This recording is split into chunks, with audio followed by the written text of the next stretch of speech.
बातें हमारी संस्कृति में आप सभी का स्वागत है। तो आज हम आप लोगों को ये वीडियो लेके आए हैं कि शिव जी ने पार्वती को कौन सी अमर कथा सुनाई थी और यह अमर कथा कहाँ सुनाई थी। क्योंकि पार्वती ने पहले हिमालय राज की पुत्री थी, फिर उसके बाद ये पार्वती के रूप में जन्म लिया है। तो ये भगवान भोलेनाथ ने इनको कौन सी अमर कथा सुनाई है और क्यों उनको सुनाना पड़ा, चलिए हम बात करते हैं इस कथा पर। जिसको कि एक समय की बात है कि पार्वती जी ने शिव जी से एक प्रश्न किया कि मुझे किस कारण आपको प्राप्त करने के लिए कई बार जन्म लेने पड़ रहे हैं और बार बार तपस्या करके आपको पुनः प्राप्त करना पड़ता है हमें। तब भगवान शिव ने उन्हें अमर होने की कथा के बारे में बताने का निश्चय किया, जिस कारण पार्वती जी को अन्य जन्म न लेने पड़े। इसके लिए उन्हें एक गुप्त एवं एकांत स्थान पर अमरनाथ की गुफा का चुनाव करना पड़ा। और यह अमर कथा भागवत कथा को कहा जाता है। और यह कथा थोड़ी बहुत लंबी कथा होती है, जिसमें कि भूत भविष्य और वर्तमान में होने वाले सभी भगवान की गतिविधियों का वर्णन किया जाता है। इसको जानने के पश्चात तथा ईश्वर की इच्छा से इसको सुनने वाला अमृत को प्राप्त होता है। यह कथा भगवान भोलेनाथ ने पार्वती जी के बार बार कहने पर, प्रयास करने पर, तब उनको भगवान भोलेनाथ ने यह कथा अमरनाथ की गुफा में सुनाया था। तब शिव जी ने जब उनको सुनाना पड़ा, तब शिव जी ने गुफा के चारों ओर अपनी शक्ति से अग्नि को प्रज्वलित कर देते हैं, जिससे इस कथा को कोई और न सुने। जो इस कथा को सुनने लायक हो वही सुने। तो उनका ये था कि इस कथा को माता पार्वती के अलावा और कोई भी प्राणी ये कथा न सुने। तब शिव जी ने गुफा के चारों ओर अपनी शक्ति से अग्नि प्रज्वलित करते हैं, जिससे कि कोई भी जीव इस कथा को न सुन पाए। इस कथा को परम भाग्यशाली मनुष्य ही ईश्वर की कृपा से सुन व समझ पाते हैं। परंतु संयोग ऐसा था, भगवान की ऐसी इच्छा थी कि वहाँ एक तोता जिसको सुख कहा जाता है, घोंसला बनाकर रह रहा था, जिसे शिव व पार्वती कोई देख नहीं पाए।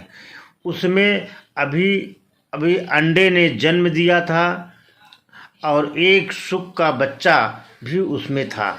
शिव जी की कथा आरंभ करते ही पार्वती के साथ उस सुक के बच्चे ने भी कथा को श्रवण करना आरंभ कर दिया।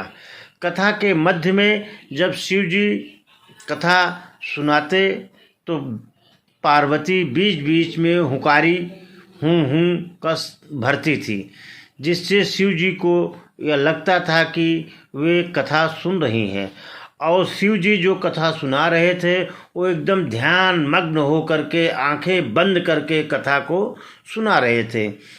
तब उनको लग रहा था कि पार्वती जी कथा सुन रही हैं जो हम कथा सुना रहे हैं, क्योंकि कथा बहुत लंबी थी। और लंबी होने के कारण पार्वती जी की कुछ समय बाद उनको नींद आ जाती है।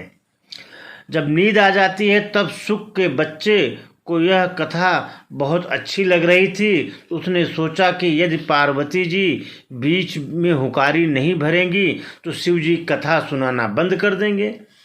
तो तोते जो होते हैं ये मनुष्यों की आवाज़ की नकल करने में बड़े माहिर होते हैं। तब शिव जी के कथा सुनाने पर पार्वती जी के स्थान पर सुक का बच्चा वैसे ही उन्हीं की आवाज़ में हुकारी भरने लगा।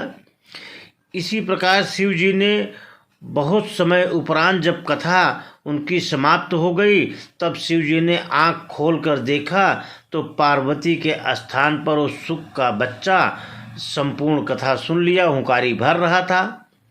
तब शिव जी बहुत क्रोधित हो गए और वे त्रिशूल लेकर उसे दंडित करने के लिए उसके पीछे दौड़ पड़े।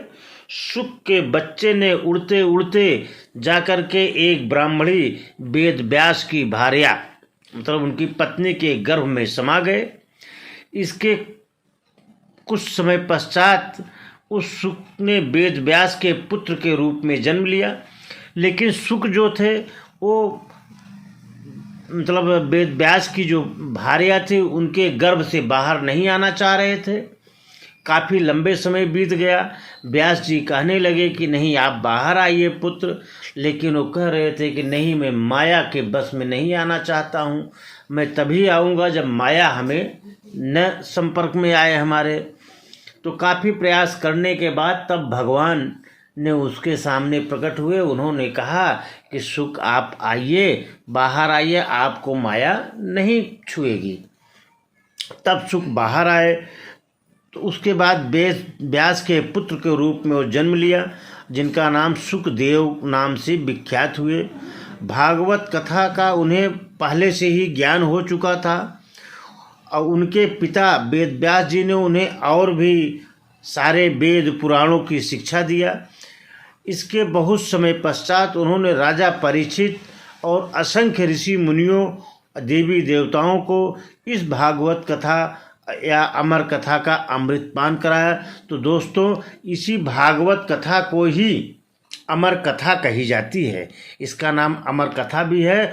यह कथा भगवान भोलेनाथ ने माता पार्वती को अमरनाथ की गुफा में सुनाया था। अगर दोस्तों ये जानकारी अच्छी लगी हो तो वीडियो को शेयर सब्सक्राइब जरूर करिएगा। धन्यवाद।